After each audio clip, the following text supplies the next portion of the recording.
your first time camping here? No. It's not? Okay. How long are you staying here? Till Friday morning. How often do you camp in general?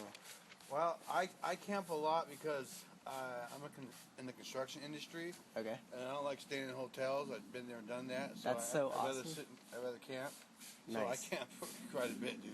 That's awesome. All right. How did you hear about Pantoll? My maps. Okay. Maps. Where are you from? Sacramento. How did you get here? I drove a vehicle. And you're by yourself? Yeah, right now I am. How do you use the hiking trails around here? I haven't had a chance to, but I want to.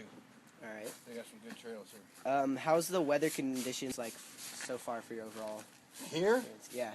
I got rain one time, a couple weeks back, but not lately. It's been pretty nice. Sweet.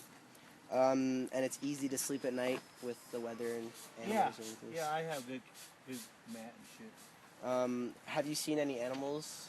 Yeah, actually a big fucking buck deer. Oh, sweet. Usually by the bathrooms over here in this leafed area. He usually goes there at dawn and dusk. Wow. And he's got fucking rack, and I don't go, Yeah. you go around him because he doesn't budge. He's not scared of people. Crazy. All right. Well, that concludes our interview. So All right. Thank you.